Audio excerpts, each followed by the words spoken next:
Hi, everybody. My name is Timothytrespas, and I'm a targeted individual. Um, as I said, we would share the pain and the suffering on video, so I'm in a lot of pain right now. I don't know, I went yesterday to this podiatrist. Because I was in pain and I needed shoes, and so they gave me some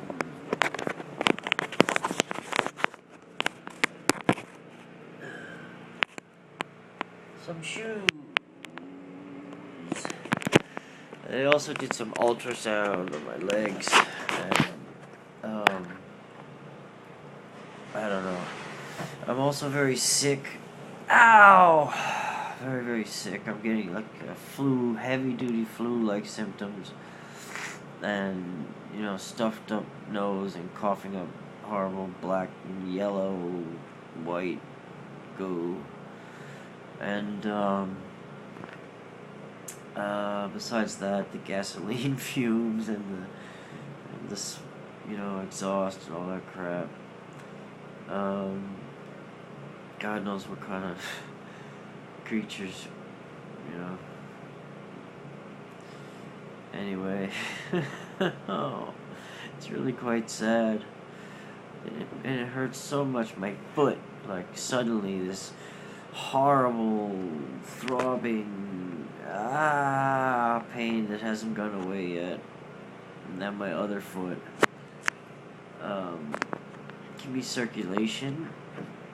Can be a combination of circulation and Morgellons and whatever other crazy bacteriological, synthetic biological things they've sent. And I wonder, I'm like, because sometimes I'm so freaked out, I'm like yelling to the Lord, "Dear God, what did I do? Do you really hate me that much?" I feel like Job or one of those guys, Like, what's going on, man? Am I really such an awful soul? What did I do? What am I? What happened? What's going on? It's like... And sometimes I get so upset and I'm calling out, just take me, my life, please, Lord. Finally, please. Have some mercy, Please be merciful. This pain, it's just, the suffering. And, of course... everybody who has pain and everybody who suffers is righteous about it because it hurts. And we wonder, what did we do? And we know it's all our fault too, like somehow. Somehow. I don't know. I don't really want to die. I know it's inevitable. So I've been preparing for it ever since they told me, we're going to kill you, you're going to die, we're going to kill you, you're going to die. Yeah, that sort of made me focus on it for a while. And for a couple of years I looked alright. I was like, holding together. And, maybe some of you have gone through this, but we went through the most incredible Geisterbahn, assault. It was just, and it's not over. It hasn't ended. It's like every single moment is another. And I wonder. It's so sad. It's like, yeah, alright. Can we take somebody who's perfectly whatever and completely destroy them so they look like, Frankenstein and kill them, and make it look like it's all natural. Of course you can. How much does it cost? Oh, we spent millions. And how many people are we doing it to? Hundreds of thousands. What's going on?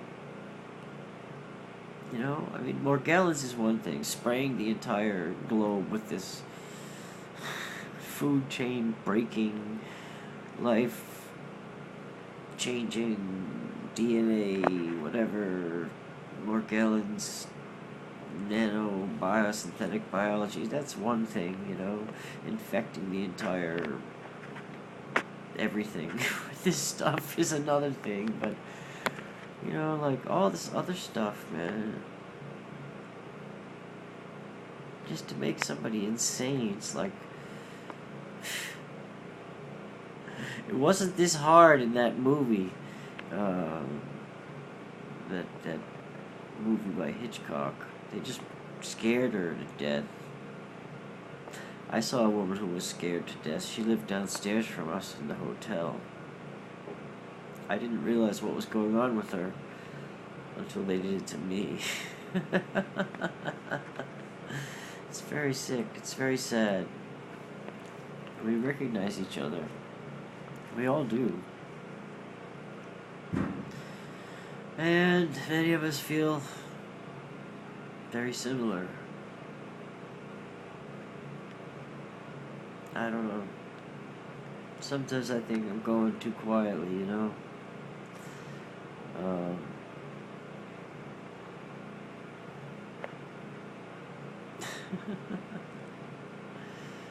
Oh man. It's strange watching yourself turn into an old broken man. Like right before your very eyes, like not over 20 years, but like over 3, poof. Yeah. And still, I have all these blessings. I thank the Lord that, for the moment, for right now, I have the ability to speak and communicate and stay dry, and I have electricity, and although it's expensive and fraught with problems, the guy who worked here today asked me if I could not smoke my medicinal cigarettes in the lot. I thought it was the safest place to do it, actually, because there were trucks there, and it was a big open space with the sky and a big fence, so nobody can see you when they drive by or anything, and the cameras aren't there either. It's like the perfect place, but then he came to walk the dog, and I had just lit up, and it's kind of late, and he says to me, Timothy, he's like a Haitian or something, Daniel. He seems like a very a nice guy. Seems like a nice guy named after a Bible character. He says, Timothy, I like you. I really want you to be able to have your business here, and but we can't have any attention from the police. And I said, I understand. I'm sorry. I thought it would be safe here, but I'll go outside. And I said, he said, I don't know if I said it. He said, I've been here for 9 years, and I've seen everybody, everybody smokes this, but, and I said, yeah, and then I said, for me, it's a medicinal thing, because the law is changing. And I explained to him how New York, the lower house passed the law, but the upper house was waiting to pass it so they could get more money, and how the federal government is telling the banks it's okay to accept money from the, and he said a lot of money, and I said, yeah, they think it's going to be a $2.7 billion industry, and he said, oh, I said, yeah, already Connecticut and Massachusetts and New Jersey have passed compassion medicinal laws, and I said, it's much better medicine than the stuff the pharmaceutical companies give me. And then he asked me about a computer or something. I don't know. We'll see what happens.